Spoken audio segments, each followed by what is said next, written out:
It's a tension. There are opposites there, and we've held them apart by creating gendered divisions. Do you remember at the Archetypal Festival in Notre Dame when Robert Bly was reading some poem? And he finished and he goes, "I'm going to read it again because we haven't grieved enough." Oh, yes. And he read it a second time. I later met a young man, he was in his 30s at the time, who wrote the book Imaginal Memory in the Place of Hiroshima. And he takes up this old tradition of the art of memory. He's trying to say that that happened and we cannot forget. We need to keep the images of horror, of the consequences of the bomb, in memory, because by giving the dead there a place in our memory, they remember.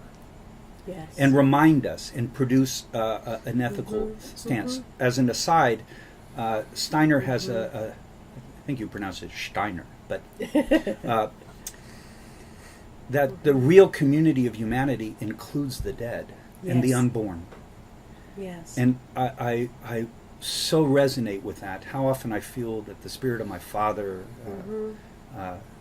I've had the smell of roses show up at very essential moments, and you have the sense that the others are looking on and watching and maybe even participating, but it's part of the larger community, and the unborn coming along too. So this guy Michael Perelman, who wrote this book, is saying, for example, you have a burning bus, that the image is a burning bus of children. Your first reaction is to go save the children. Well, what if you imagine that it's already happened? There's nothing to be done. You can't save the children. You can have the fantasy of going into saving, but in the end, they're already images, or what the idola, which were the shades. It's the Greek word for where we get image and idea. So if we have images and ideas, those are the dead, or the shades in the underworld, which I've always Hillman is the one I think of. So they are already in the underworld of memory, and you can't save them. What then happens if you cannot heal or save or be heroic in the face of a very moving image? In the art of memory, this classical notion of the practice of putting images in memory said you need to have stirring images, like sexual images or comical images or shocking images. So nightmares are more vivid because they're trying to stir your soul. So here's a shocking image of burning children, and what happens when you contemplate the image, just like the monks in the Middle Ages had to contemplate the Stations of the Cross, because by doing that, it's awakening soul qualities of compassion, of grief, of lamentation.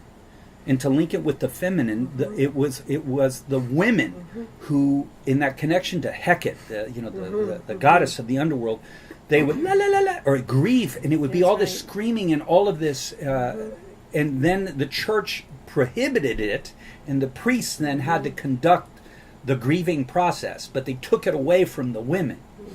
I think this time, if you put all of this hermetically together, there is a time and place for activism.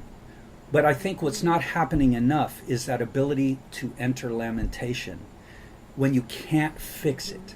Because by leaning into the horror of any of the tragedies that are going on, and you just have to live with it, feel it, as it burns and aches in your soul, it awakens a quality of compassion. You just start to, the tears are what I think.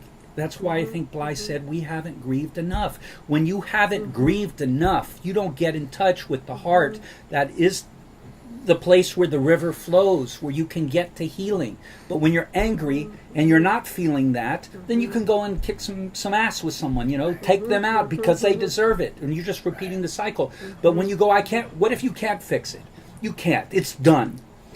And then just fall into that pain and have that inner feminine do the grieving yells.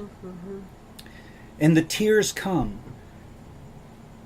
and we're all in the underworld together, then the qualities that unite us, that I think are Dionysian, right? They start to, we feel communion Yes. together again. Yes. And then it's none of that knee-jerk, That's right. my position, I'm going to attack your positions, with which the politicians, by and large, must do to distinguish themselves, because they're taking on advertising strategies. You have to position your brand. Right. But what about just speaking And in a the sense, living Spirit? that is the only alternative to the crucifixion or the holding of the tensions, is to move into grief. And That is where you go. my dear friend, this Jungian analyst, Don Slaggy, talks about the Stabat Mater, the standing mother. Whereas you could say Jesus, he gets to die and resurrect. Whereas in her moment, her task is to see the horror of this unfair, unjust, terrible death of her son and all that love she feels, and stay frickin' standing. That's right. She must To stay take it in. standing and Yes. witness it, which is sort of like there's an image, a poetic Yes. image that I'm blanking on the poet, that the Greek mask of theater, the eyes always remain open.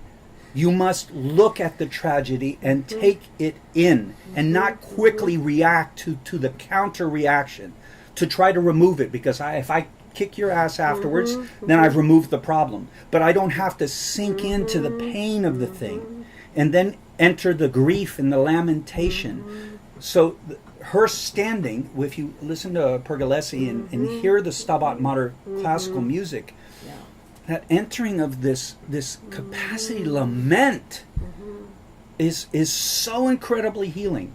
And how often in a therapy moment, I cannot fix what's happened. Mother has lost 3 children to the oddest circumstances, and the client is one surviving son. The task is to lean in and help her stay standing, and that is through crying and compassion and lament, the song of lamentation. And then through that, which I think to some extent is a holding of opposites too, the new fractal appears, the new life, the new possibilities, but it's far more human and compassionate. It's humus and humorous, and the best funerals always end in a good laugh. Yeah. Have you noticed that? Yeah. That's the way. Yeah. A real Then we are good human. funeral. Yeah. Yeah. It is.